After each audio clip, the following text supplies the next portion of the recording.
Welcome to this episode of the Strong Kind Podcast. This episode is with Steph Allen. Steph is a doctor of physical therapy. She is a coach and a former athlete. She's still an athlete, but she actually tore her ACL playing basketball in high school.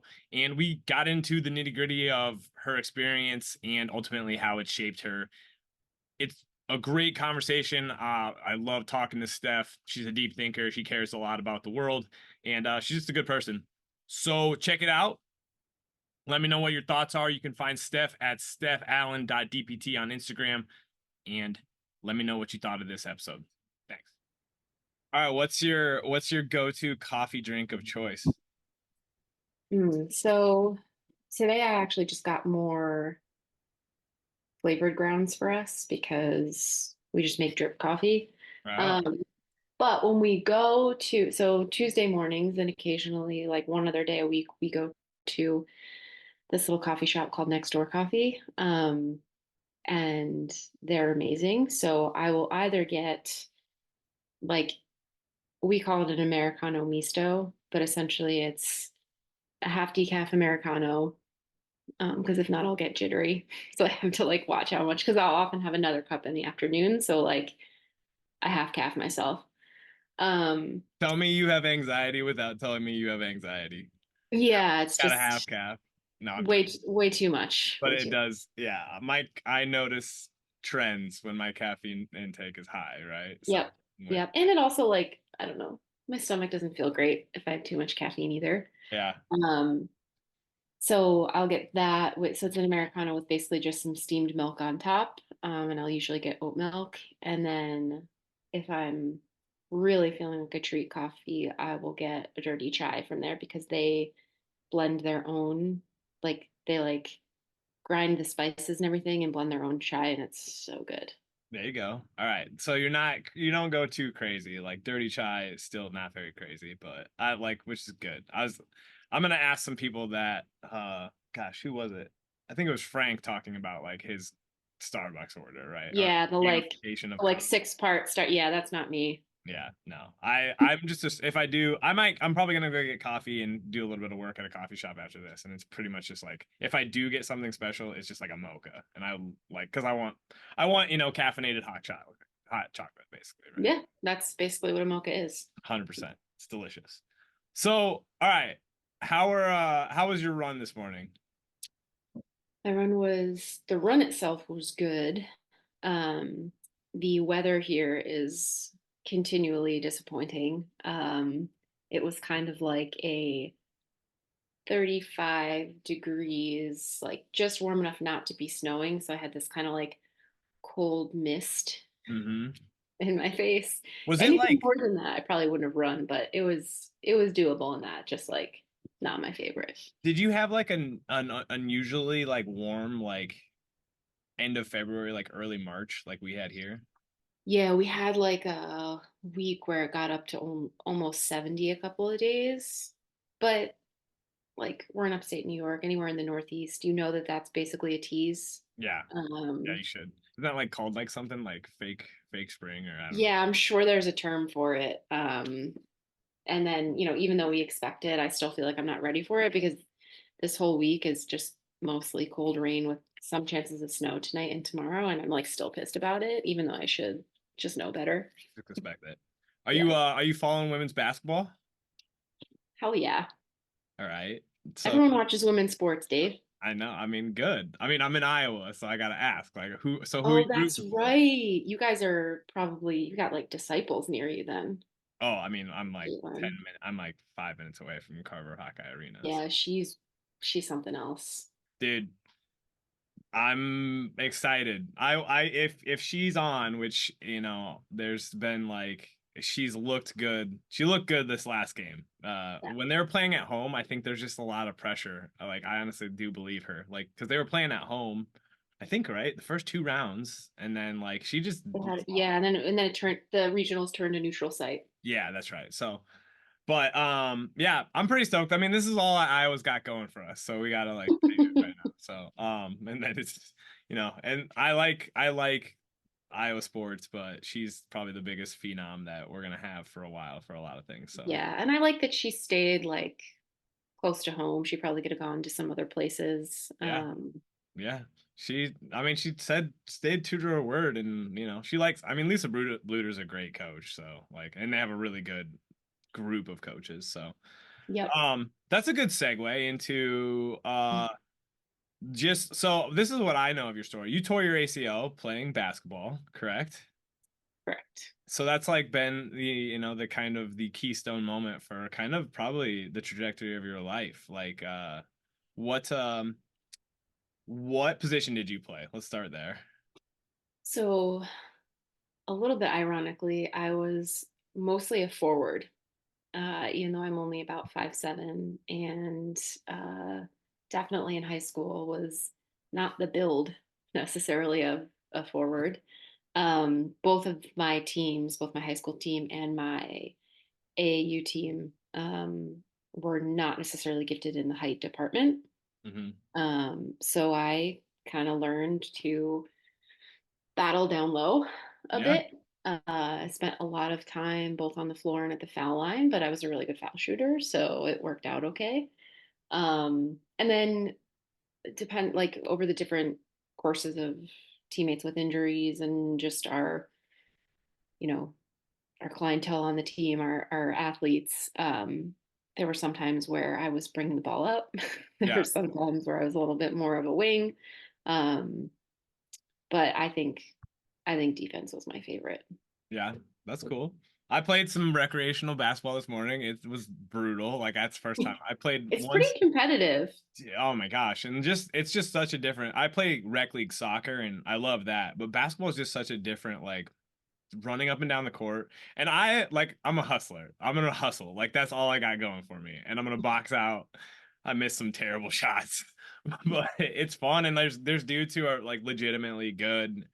So it's good to play. And I'm glad to do it. Like we'll get into this, but like so I tore my meniscus like 2 years ago. I don't know if I ever told you that. Like I think I knew of that. Yeah. yeah. So my right knee just is like a little bit unstable at times, but like it's holding up well. And I actually think like there's no other way to like get it feeling good in that stimulus than by playing. You just have to like start playing small, Yeah. right? Like You figure out what how to self limit where you need to. yeah, right. And like 45 minutes like we made like we kept winning and I'm like shit, I got to take a break. Like this is 35-year-old me like 3 games of straight up running is like a little. So I actually like bowed out and my buddy was like, you good?" I'm like, "Yeah, I just like I'm 35 years old and this is the first time I played basketball in It's a different type of shape. yeah, and 45 minutes straight is freaking rough, right?" Yep. So Yep. because that's what happens when you just start doing it. But so like talk me through okay, like I know this is a leading question, but like what do you attribute like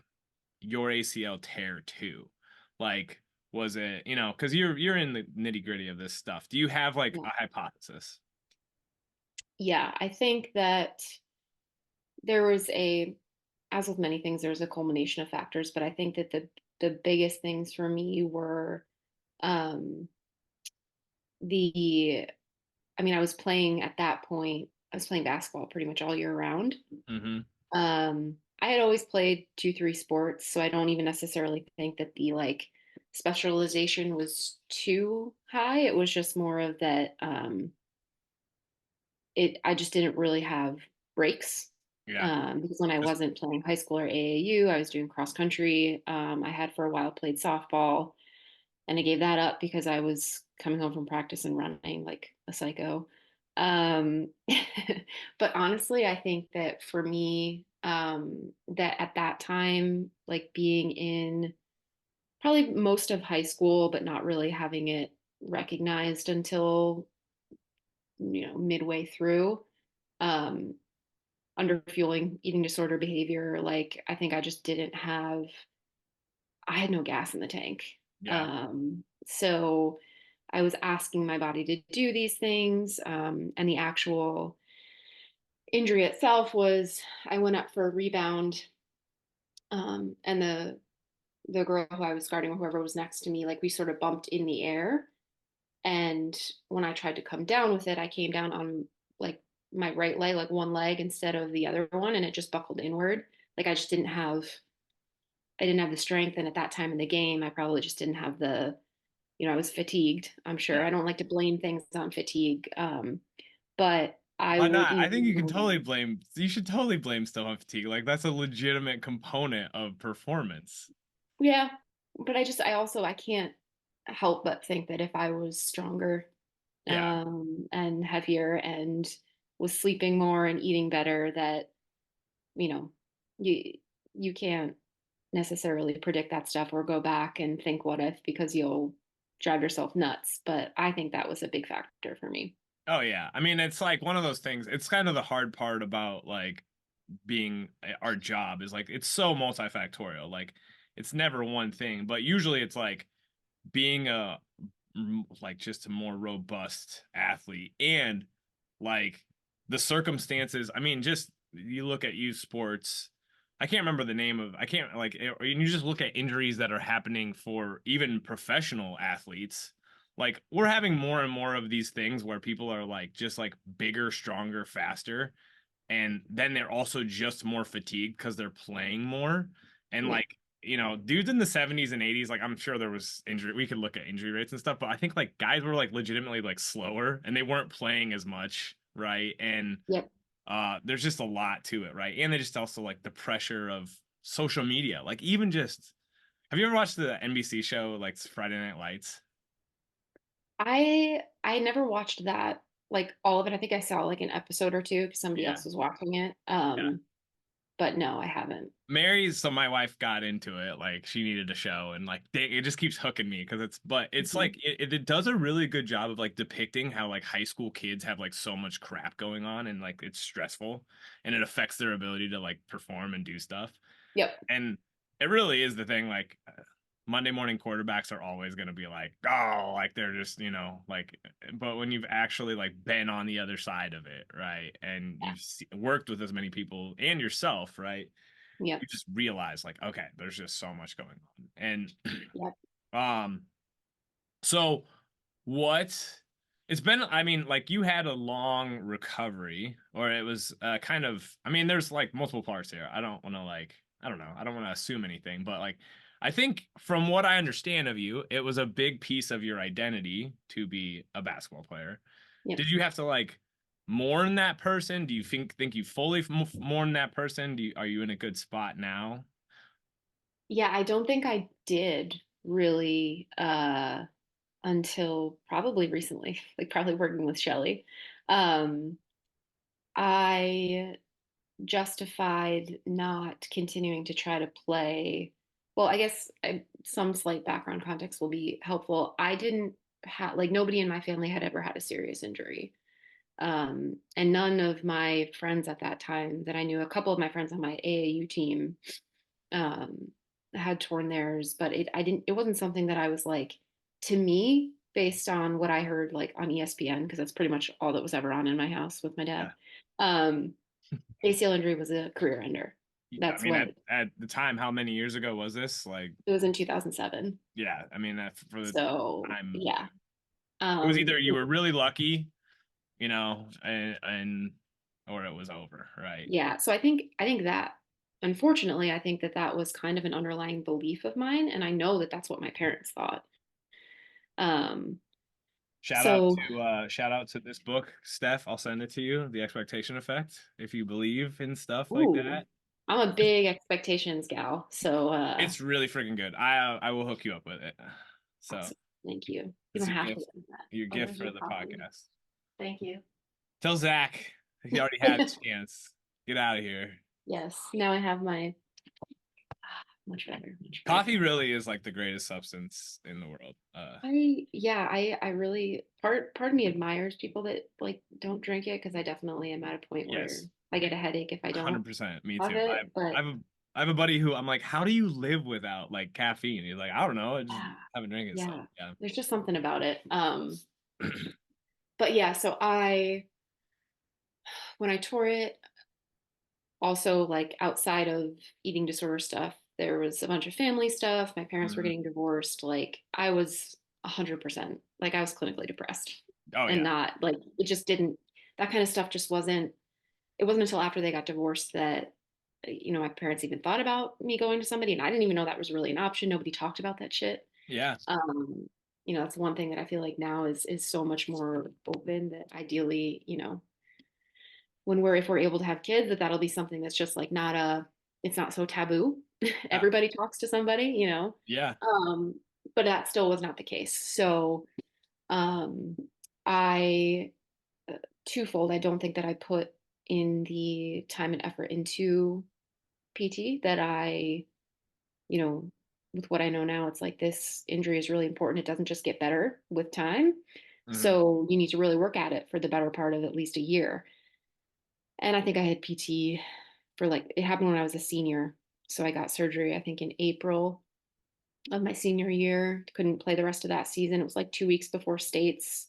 There were so many things that I was just like miserable about with it. And then having to go to practices and games as the captain and like stay motivating, and I felt like I was putting on a face basically to try to hype my team up because it's this tiny town. You lose one of Yeah. your senior starters, it's like fuck. Um, so I took that role seriously, but I think that in school took most of what I had energy wise, just probably Yeah. due to being depressed. So I had PT for probably May through August when I went to school, and it was eh rehab, but I didn't know. Yeah. Yeah. I was running at around probably 10 to 12 weeks. Didn't get back full extension, didn't know that that was a thing. Yeah. And then, fast forward to now, and I've got plenty of issues with that knee, but I think that, yes, I lost my identity, but then my way to cope, I think, you know, I didn't even address any of that through any of the therapy that I had at that time because there was so much else going on that I just basically threw myself into school. Hmm. Um, Senior year and most of college, I don't think I got below like a B. Yeah. Uh, just silly kind of things. I mean, a lot of people do that. Like, I mean, this and Yeah, we know this, but like perfectionism is just like an attempt to mask other stuff, yeah. right? And it's a good like the world rewards you for it too. Like school Oh especially yeah. rewards you for Oh it, yeah. right? Sports in Until school. yeah, until you're like freaking burnt out, right? And you don't really have any other um Yep. just outlets and stuff. When you Yep. look back, like I mean, part of it is like you didn't really know any better. This is the hard part about like people who like they went through a rehab process that wasn't good, right? You just I don't, was 17. yeah, you didn't know any better, right? Like, Yep. and what your mission, at least very simply put, is probably just helping not letting or doing your best to not have it happen to someone like you, right? 100%. um, I mean, like I can very much assume like that's why you went to PT school. Is that correct? I was on the fence about what I wanted to do. So from the time I probably like knew what a job was, I wanted to be some form of doctor, but for a little while that was like, for a long time actually, it was a vet. I wanted to be a veterinarian. I love animals. Um, and then I wanted to be a pediatrician, then I wanted to be an obstetrician. Why? I don't know. Mm-hmm. For a short time I did want to go to culinary school. And then I knew I was either going to go pre-med or physical therapy, just because I think the sports uh, integration was appealing to me. Mm-hmm. And I only applied to Ithaca and I think Quinnipiac and I think Northeastern. Um, got into Quinnipiac and Ithaca, and I went to Ithaca because they had the 6-year program, but I was almost set on going to USC South Carolina for pre-med. I was Would going have to be a been. Gamecock, which now with basketball, I mean, I still would have been, before the time of Mm. Don Staley's reign. But yeah, I think that at the end of the day was the decision. Because again, I liked my PT. Mm-hmm. I think a lot of people like their PT. It just, for That's the this hard part injury, about it. Yeah, but like they're so nice, most of them. I mean, it's the same reason a lot of people like your chiropractors, and we don't have to get into because Right. we both know people who are in both fields that are different and great and Right. stuff. But Right.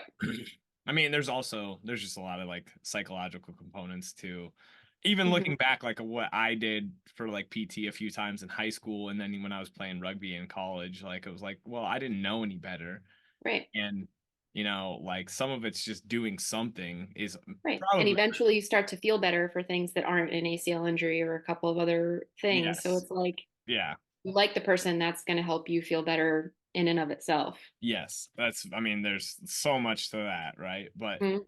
I think it's and that's kind of always the thing. Humans are complex, and like acknowledging that is interesting. And it's also like, all right, so we can get into this a little bit. Like, what? Yeah, like what were the ideas behind those jobs? Like, because I was like, the helper mentality is a really good thing, right? But it's like, yeah, why do we think that like this is gonna like satisfy us, right? Or like be what we need to do? And like you got to do something. But I also wanted Yeah. to I almost went to medical school because I like wanted to be I honestly wanted to be House. Like I watched way too much Yeah. House for So like much house. such a good show, right? So Incredible good. show. Not how any type of medical practice would ever work in any way, shape, or form, right? So, No. but what do you think like drives that? And what do you think like I just think there's a lot of people who go into medicine and then they're like miserable, but like they can't do anything else, right? Or they perceive that they can't, right? Yeah, I think that particular idea, just quick side note, if you haven't read Afflicted by Nicole Piemonte, Yeah. um, there's a section in there about medical school and the indoctrination that happens. Um, and I think it's just to what you're describing, it makes a ton of sense.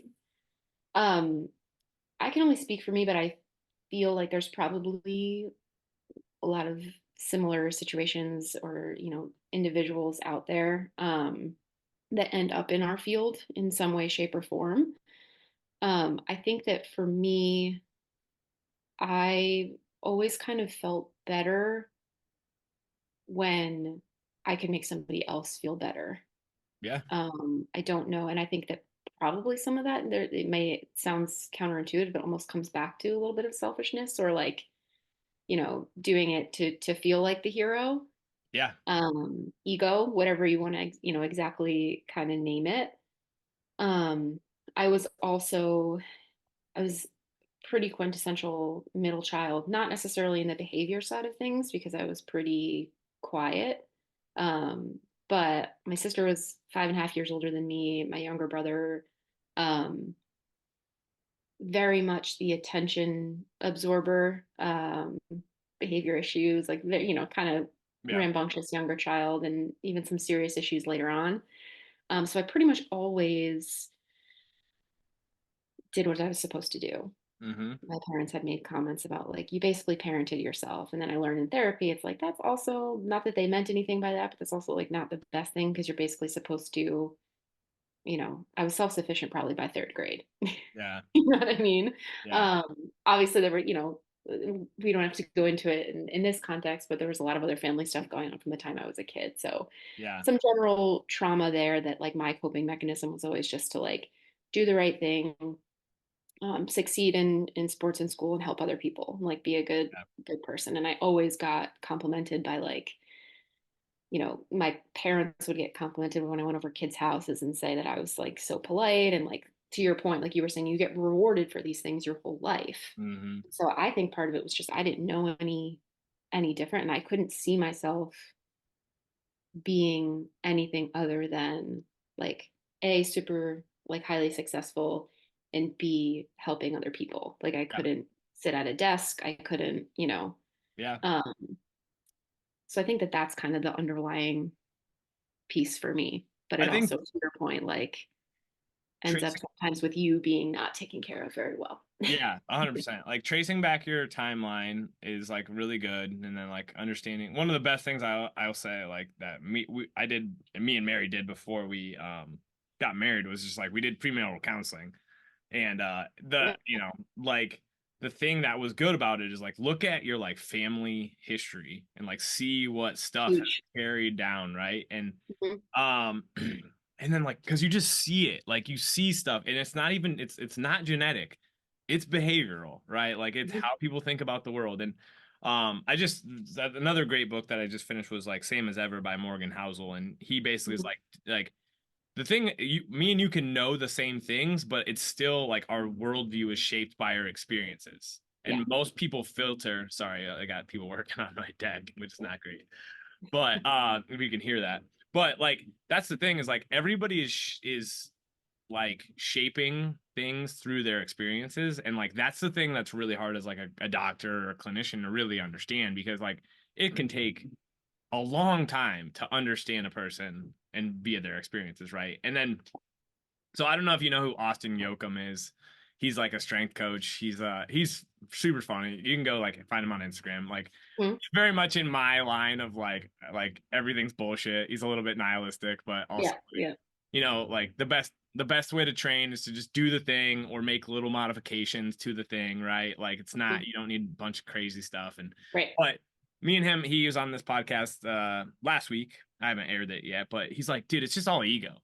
Like once you accept that like you're just driven by your ego and Yeah. just say that, like life gets so much better, right? Because Oh, like yeah. what we really want to do is like I want to help you because it makes me feel good to help you, and in turn the world gets a little bit better because I you have been helped and it has been rewarding to me, right? Like Right. that's both selfish and like kind of how humans actually operate, right? Like it's cooperation.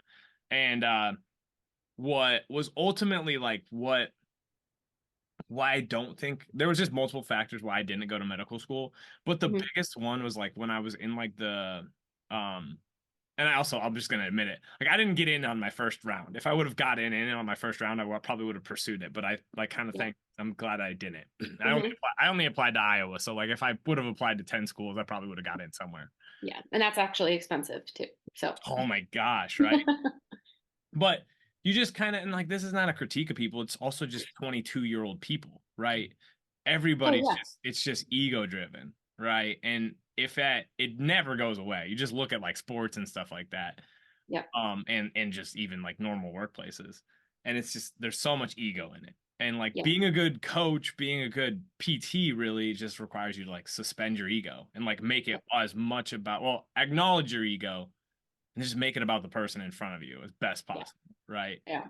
That's really freaking hard though, you know. Well, and it's interesting too because it's I think there's some level that that's always going to be there in general if we're human, and I think it's less of a it doesn't say anything bad about you. I think at least once you understand that because it's literally just a part of the human experience. But um, I think it's interesting too because when I stopped maybe attaching, I'm trying to think the best way to explain this in my mind when I kind of stopped attaching like doing the right thing or getting a certain grade or having good outcomes with patients when I got to that point, um, when I stopped linking that to like me being a good person or like me being, needing a pat on the back.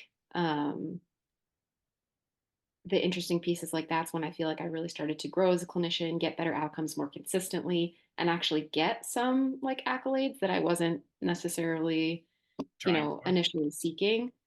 Um, and that's always like an interesting thing that I don't feel like you can maybe teach or explain to somebody. It's just like something you come across. I think like I mean people I think people are trying to teach us all the time, right? Like I think like Right, but it's not like until it's like when your mom tells you you look pretty, but you know that you don't yeah, really look yeah, until pretty. you accept it's like you Right, until I mean like I'll just say it this way, when I like in 2020 I was super depressed.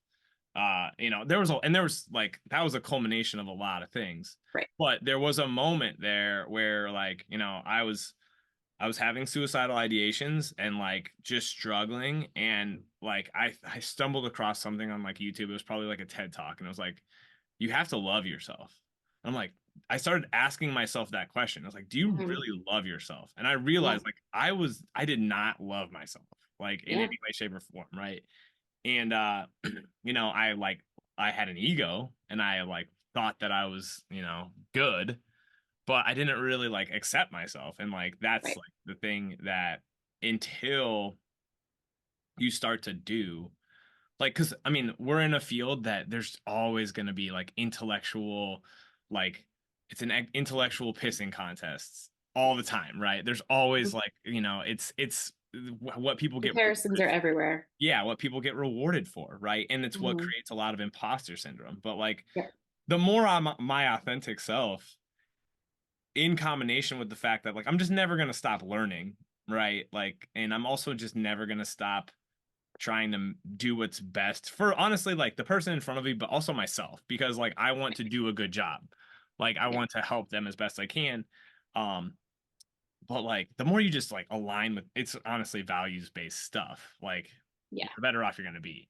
And Yeah. then you also just I think one of the hard parts about like starting your own business is you're like there's just some people that aren't gonna value what you do until like they've been exposed to like the shittier version and Right. then you, right? Like because you can't kind of convince somebody like that this is a better way without them seeing that there's actually a crappier way, right? And some people may not ever. Yeah. And like that piece, like letting that piece go is really nice. It's like not not necessarily like feeling bad that you can't. I don't know, maybe it's more of, this makes me think a little bit more of social media. It's like I have a very love-hate relationship with social media because I'm generally not a put yourself out there type of person. I feel like Hmm. you can probably relate to that. So like I go through dips of consistency with it or not. And I think part of it used to be that I was almost approaching it in a way of having to convince people that what I was doing was really like Yeah. good and important. It's like some people aren't just, this isn't made for No. everybody. Not everybody has to like you. Yeah. Um, and that was a huge step for me too. You know what keeps me consistent? Just fucking around. Like I'm just literally trying to have as much fun as possible. Like while Yeah. like still putting out stuff. And I think that's just my personality. Like I mean, I was in the back of PT school classes, like me and my buddy were just like dinking around while stuff was going on because like, you know, it's school, right? Yep. And it doesn't mean I didn't get a good education, but like literally when I am at my best, I am having fun. Right. And I think that's probably the way a lot of people are. They're just like their butthole's too tight to realize that they should unclench Yes. it. I'm And a recovering tight butthole person for sure. yeah, and my wife says that I'm a tight butthole person too all the time. She's like, your butthole is really tight right now. You need to relax. And it's true. But it's like because I'm like, you know, I'm tr I think you're also a striver, right? Like you want to strive, and that's what makes you feel good. And I think there's a lot of people like that. And it's okay to strive, but you have to balance that out with calm and relaxation and pause, right? So, Yeah. Yeah. I think like one other thing you said stood out in the sense of like I used to actually get mad reading those things. It's like, just love yourself. And it's like, what? Like I did. So a little bit more in the context of eating disorder stuff. Like you, I think there's a spectrum. I think there's a lot of more people than we think are somewhere on the spectrum. yeah. Men, women, anybody, Yeah. um, especially this country. But like, especially if that's something you've gone through or you're in the thick of, like, I actually don't know if it's possible to like love yourself. And I also, but at the same time, like, that doesn't mean that you can't accept, find, like, and eventually I think you do, but Yeah. it's really a hard thing. Like I'm glad that you came across that because I think that that's something that was a positive trajectory change for you. But I Hmm. do know for myself and some other people that I've talked to, who have gone through eating disorder specifically, it's like that can actually piss some people off because it's like, you know, it's a hard thing to describe, but it's also like my first thought was like, how am I supposed to love myself? Like, there's literally nothing that I like about me or my life right now. Yeah. Well, and Um, that's like it's like if your inner dialogue is really negative, you right, can't just flip it to super positive. right. It's not going to Almost resonate. you have to like slowly and like this is one of my big things when it comes to like it's everything. It's just like literally like training. It's like if you're going from the couch to trying to do something awesome, like it's one step at a time, Yep. right? And like even just neuroplasticity, just like you know how we think about the world is shaped in like our perception of reality. And if you perceive yourself to like not be worthy of love, you can't just be mean to be like, oh yeah, you should love yourself, like because it's not going to resonate. But you can Exactly. maybe say, okay, maybe I need to like respect myself a little bit more, like, Yeah. and you know, and that's why you also need people. This is the hard part too, and I think like really, in just even working with like mentors, right? I kind of didn't think that I needed that up until I realized like, oh, I'm not getting this shit. I should just be able to figure it out myself. And then you realize like really what you're doing with mentors is like you're just trying to like belief is borrowed, right? Like I'm both if I was working with you, you would probably believe in my capacity to do the thing, or you do believe, I'm sure you do, like more so than I do until I start to prove it to myself, right? Right.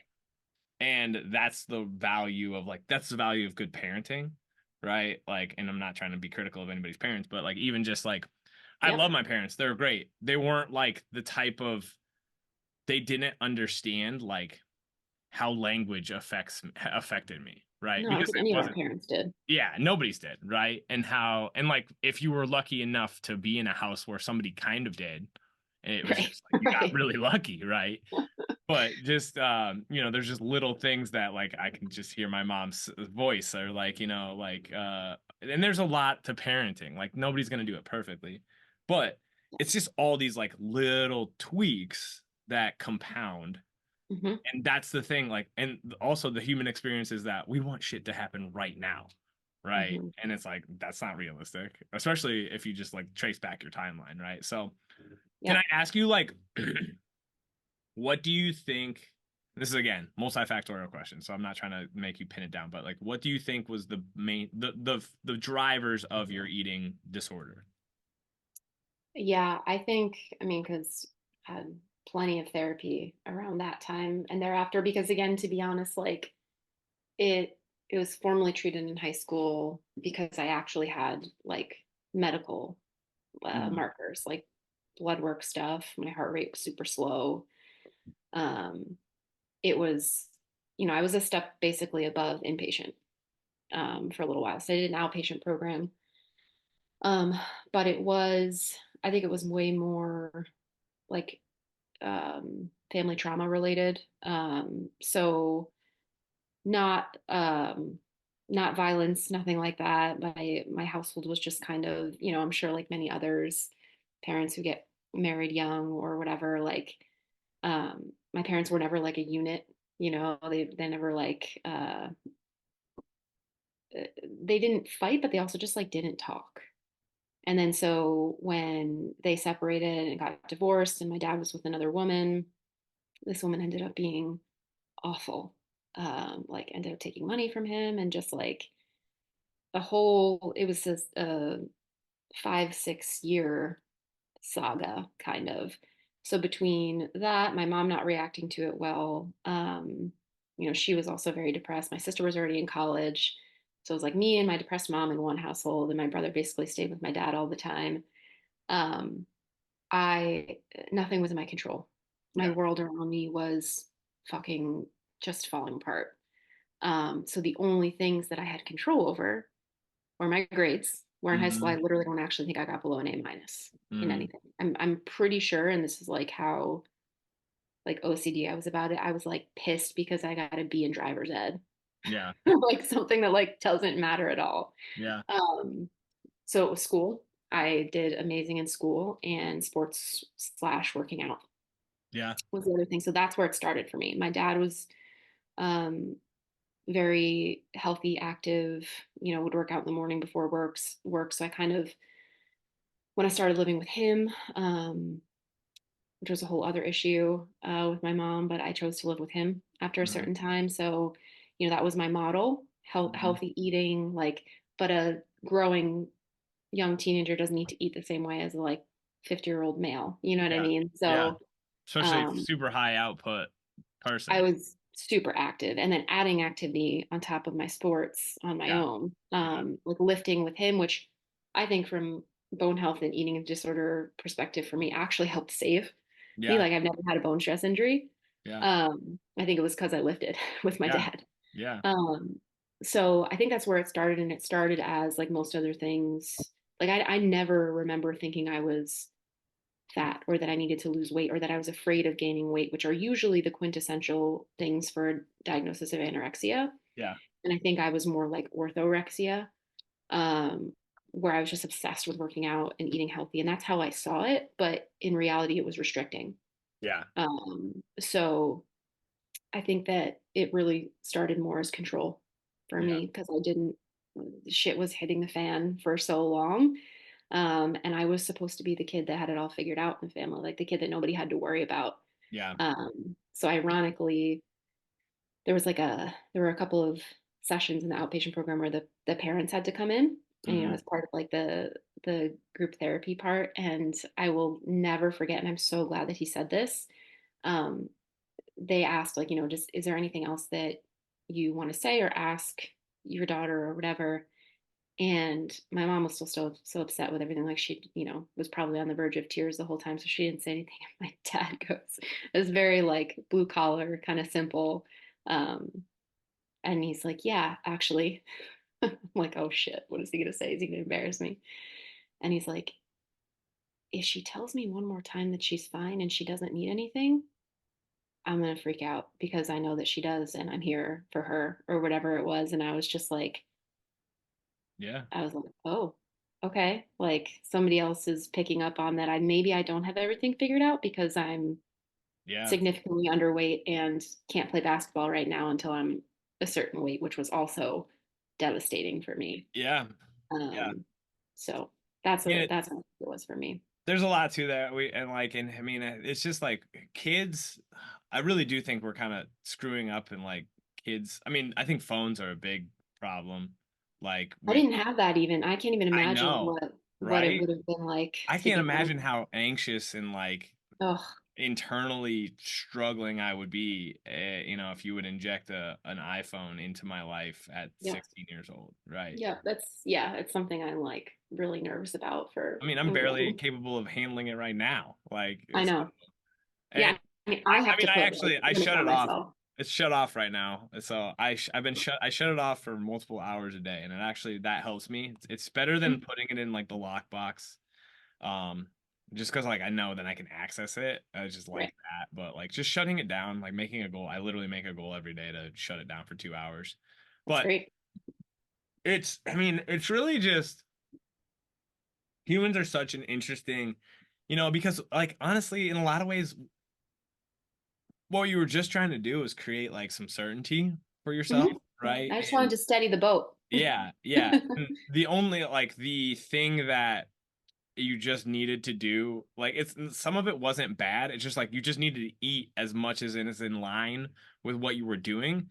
But then you Yeah. get all these messages about like, well, you can't have a cheeseburger, right? Or like that's the hard thing about uh it's also in that book, The Expectation Effect. Is the hard part about like health food is that it actually like if you put an emphasis on like the labeling of stuff, it actually makes people either eat more than they actually thought they were eating, right? Which Yep. is a problem, Right.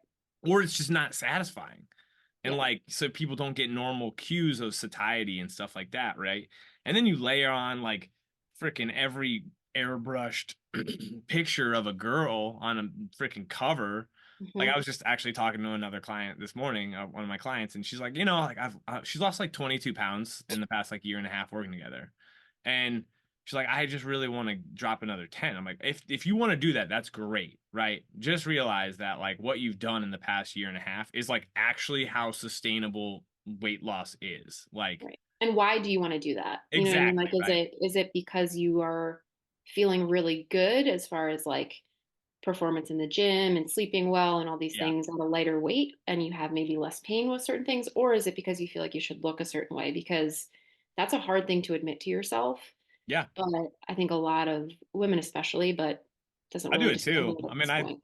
I take Yeah. a progress pic on Wednesday mornings, and I feel great, but like I also like I'm not very jacked. Did you see the And picture we're, of Travis Kelsey that everybody was ripping on?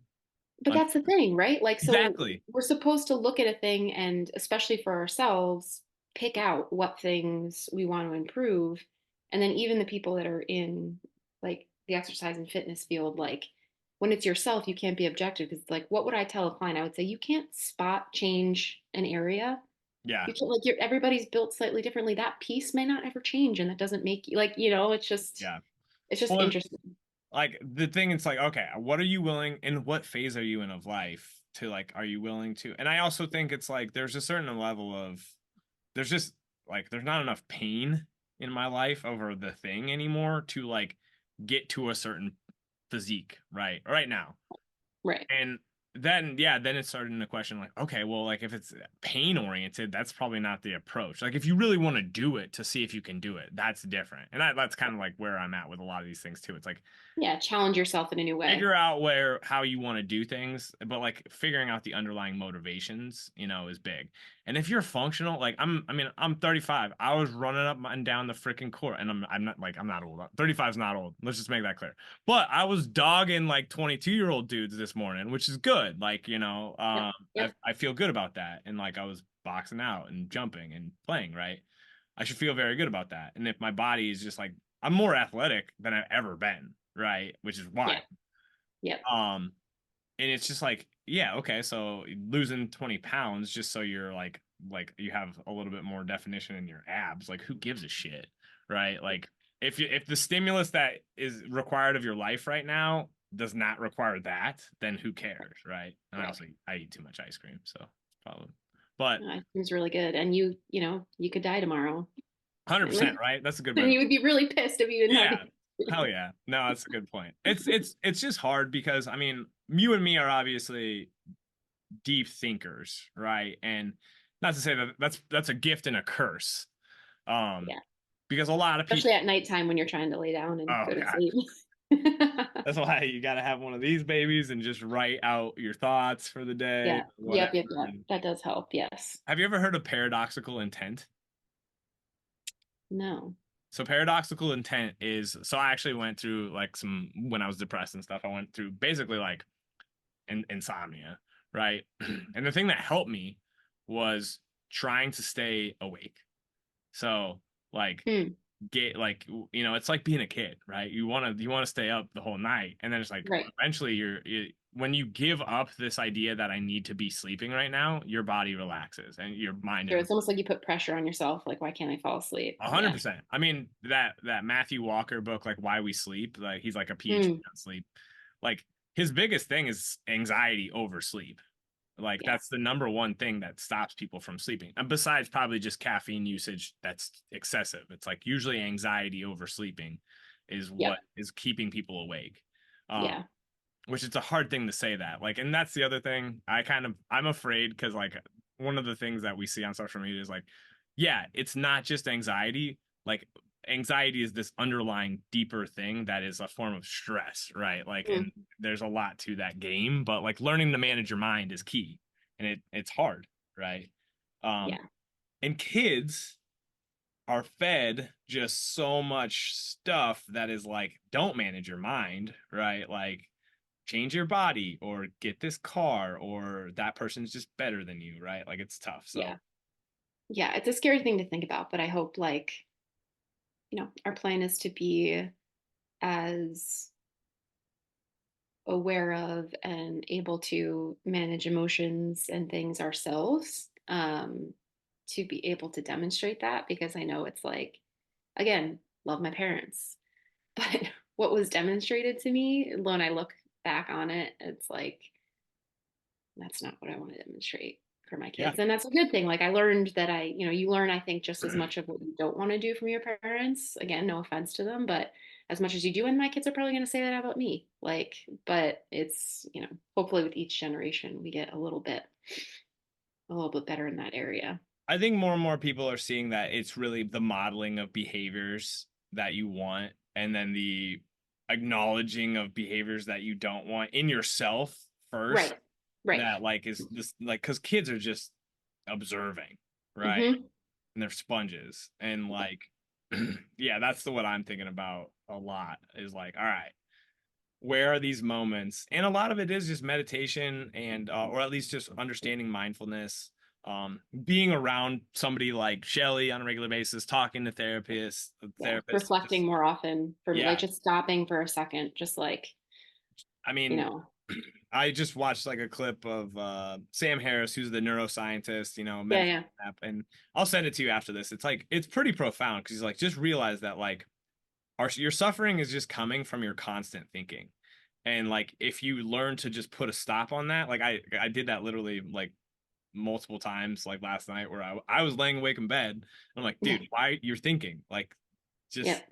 and I think people when you understand that skill and that you can train that, like that's pretty profound, right? So, um we're gonna wrap this up with all right, who do you got to win the national championship for women's basketball? So what I have to go with is what I want to happen. I don't know if that's going to happen, but I do think that Iowa's rolling.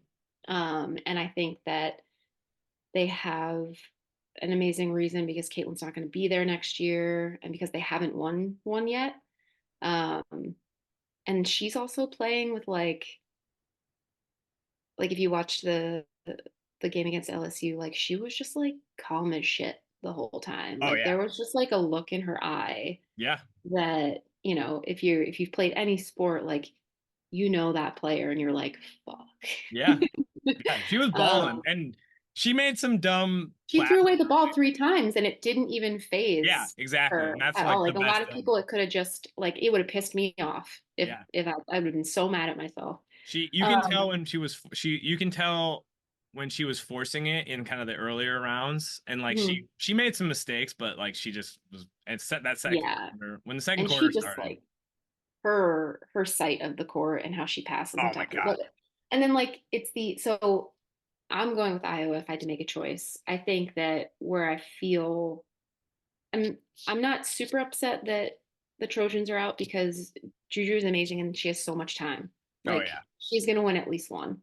Yeah. Um, and South Carolina is not done yet either. So like, even if they don't win this year, like it's not in You're my saying this mind. is Obviously Iowa's not done. last great hope is what you're saying. Well, not necessarily, but I think that I think we're seeing history. And then like this is also coming from, so I'm from Jersey and my family was always a huge Rutgers fan. Like my Okay. grandfather had season tickets to the women's. Um, and so I grew up going to the women's games when they like were getting to Final Four. Vivian Stringer was the coach. There Yeah. was, so many of those players went to the WNBA, and it was always like them and UConn and Notre Dame and Tennessee. And so I actually grew up hating UConn and Mhm. Gino Auriemma, Yeah. but I always loved Sue Bird. Yeah. Um, and Paige is also like I want her to do so well because of her injury, not because it was an ACL injury, but even the one before that, she had a tibial plateau fracture Mhm. prior to her ACL injury that I felt like when she came back from that one, I was like, why is she back? Yeah. Like that's way too soon. Like Yeah. this is not good. And not too long after that, she tore her ACL. And she is also a generational talent, but I'm pretty sure she's coming back for one more year. I don't know. Um, I haven't looked, but think she might have a fifth year, or if maybe she's only a junior. yeah, I don't I think she's only a junior. I I think feel she's like only a that's junior right. because her freshman year she played full, and then sophomore and junior she was out. Yeah. So I think for those reasons, like if you ever watched Yeah. Chopped, for those reasons we had to chop you. For those reasons, I choose Iowa. Gotcha. No, that's good. What is all right, so this is not a giant can of worms, but if you were to like I want to respect your time, but all right, what is the Do my best. biggest pet peeve you have when it comes to like physical therapy, rehab? What's the thing that like gets your goat? Um, honestly, I think there's just not really enough humility. Um, and again, I don't want to open up a whole can of worms, but I think in the sense of for the same reason that I would immediately refer someone who like maybe they were telling me that they were, let's say I worked with like hip pain as well too, right? Like I'm doing a consult with somebody and they're telling me something that I'm thinking like, this actually may be more pelvic floor or, bone stress injury or something. Like I'm probably not the best person for you. Like I think that if we did that a little bit more, again, I know that an insurance-based model, that's not necessarily a lot of people don't feel like they have a choice, but even if there's somebody within your department or within your area that you know of that could better suit people, then I think that that would make a huge difference in people's outcomes. I think But sometimes it's again, just personality. just sometimes knowing like there's, Yeah, I mean, if you're gonna be in the clinic or in like that type of space, like the one thing I think a really powerful pro of what we're doing is like most of the time the people that work with us are drawn to us via our messaging, via right. like how we're putting ourselves out over time, and it generally allows better communication and Yeah, conversation, and like there's a deeper understanding of like where things are wanting to go. And like yeah, you gotta like you got like, and then also like when people come to me it's more like generalized performance training, and like I don't necessarily have a specific injury that's going on, right? and right. and like so they do have like, you know, a lot of people have moans and groans and stuff like that, you know, a rise, and like you know there's a lot to it. But Right. if you don't understand something, either like you better acknowledge that you don't understand something to the patient and saying like I'm Yeah. actually figuring this out, but here are some other options too. And then like Yeah. if you are not making headway pretty early on, I'm with you, like, you know, Yeah. go like at least the problem, I will say this, the problem is you don't, if you don't always have a great resource and you refer out, like you can open up a giant can of worms that's like tricky, right? Yeah. That's my part too. Yep. And yeah, I know there's more to it in general in a lot of situations. But like you said, even there were times where I even said to patients like, and this took a while to feel confident in doing this, but like saying, you know what, this one's a little, it's baffling me a little bit, or like that's a really good question. I'm not really sure. I'm gonna do some research and Yeah, we'll come back like, together and figure out some sort of plan or whatever. And I I think think that just that that acknowledgement just makes you way better of a like practitioner, because you're not trying to, you know, do something that's like, you're being honest, right? And right. it's way better than some stuff, because like that's, I think that's what's gotten us to the point that we're at, is just kind of making shit up and then people believing it to some extent, and then they're like, all right, well now, because I mean really belief is like the fundamental thing that matters in rehab, right? Like, Yeah. so yeah.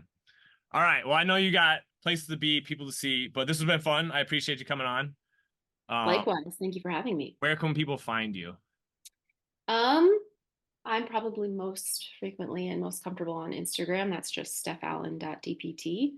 Um, I'm also a mentor for clinical athletes. So if you follow either Clinical Athlete or the Level Up Initiative on Instagram, that's a little bit about what I'm doing outside of ACL stuff. Um, and hoping to start working on a website at some point this year. So Super cool. Instagram's your website. That's what I just tell people all the time. Like, Instagram's your website. yeah, people are like, and yeah, I mean, that's where most conversations and leads Yeah. come from right now. Eventually, I would love to have that as more of like I can put more information. I can have, Yeah. it's just a little bit more of an organizational thing. But yeah, that's my website right now. No, I get you. I get why people want them. It's still like the thing that like, well, all right, where can I find you? Or something. Well, Yeah, people will I'm in. still look you up. Yeah, right. People Um, want to look you up a little deeper, but no, good stuff. Appreciate you. Have a great rest of your day. Thank you, Dave. You too. See ya. Bye.